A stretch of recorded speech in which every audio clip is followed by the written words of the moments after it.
सद्गुरु साईनाथ महाराज की जय. ஓம் சாய்ராம். ஸ்ரீ சாயியின் ஆசீர்வாதத்துடன் ஸ்ரீ கோவிந்த் ரகுநாத் தபோல்கர் என்ற ஹேமாத் பந்த் இயற்றிய ஸ்ரீ சாயி சச்சரித்திர கிரந்தத்தின் அடிப்படையில் தொகுத்து மூல மராத்தியில் விரிவுரையுடன் இயற்றிய தைந்தீன் சாயி போத் பேராசிரியர் டாக்டர் சீதாராம் கணேஷ் தேசாய் அவர்கள்.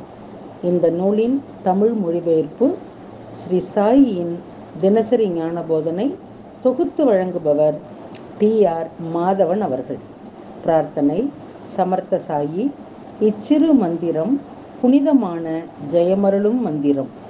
இது இனிய பக்த பாவ மோக்ஷ சூத்திரம்.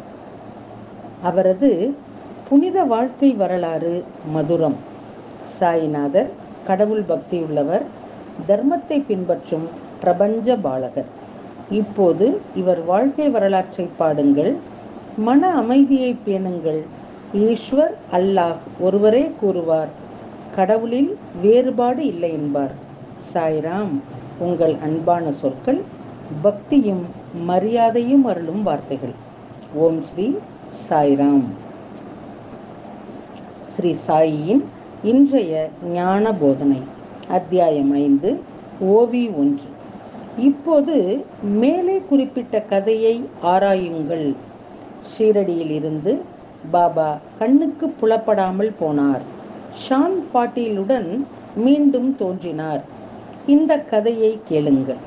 ஷான் பாட்டீல் சாலையை கடந்து சென்றபோது ஒரு மாமரத்தடியில் அமர்ந்திருந்த ஃபக்கீர் அவரை அழைத்து, வா வா, சிலீமை புகைத்து விட்டு மேலே போ, இந்த மரத்தின் நிழலில் சிறிது நேரம் உட்காரு. ஷான் பாட்டீலின் தோளில் இருந்த சேணத்தை பார்த்து அதை பற்றி ஃபக்கீர் கேட்டார். அதற்கு பாட்டீல், என் குதிரை தொலைந்து விட்டது என்று கூறினார்.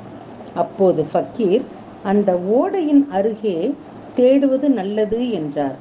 என்ன ஆச்சரியம்! ஷான் பாட்டீல் தனது குதிரையை ஆற்றில் கண்டுபிடித்தார். அவருக்கு ஆச்சரியமாக இருந்தது. அந்த ஃபக்கீரின் வடிவில்தான் அவுலியாவை சந்தித்ததாக அவர் நினைத்தார். ஷான் பாட்டீல் ஃபக்கீரை மனிதன் என்று அழைப்பது சரியில்லை என நினைத்தார். ஷான் பாட்டீல் மாமரத்தடியில் அமர்ந்திருந்த ஃபக்கீரிடம் குதிரையை அழைத்துச் சென்றார்.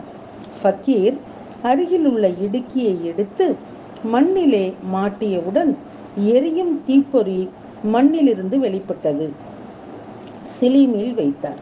பின்னர் கந்தலை நனைக்க தண்ணீர் இல்லாததால் ஃபக்கீர் அருகில் இருந்த தடியை தரையிலே அடித்தவுடன் தண்ணீர் பெருக்கெடுத்து ஓடியது. ஃபக்கீர் கந்தலை நனைத்து பிழிந்து சில மில் சுற்றினார். ஃபக்கீர் கந்தலை நனைத்து பிழிந்து சிலீமில் சுற்றினார். இதற்கு பிறகு அந்த சிலீம் புகைப்பிடித்து மற்றும் ஷான் பாட்டீலுக்கு கொடுத்தார். இதையெல்லாம் பார்த்த ஷான் பாட்டீல் திகைத்து போனார். அவர் தனது வீட்டிற்கு வரும்படி ஃபக்கீரை கேட்டுக்கொண்டார். ஃபக்கீர் அவருடைய வார்த்தைக்கு மதிப்பு கொடுத்து அழைப்பை ஏற்றுக்கொண்டார். அடுத்த நாள் ஒரு ஃபக்கீர் வேடத்திலே श्री सच्चिदानंद सद्गुरु साईनाथ महाराज की जय.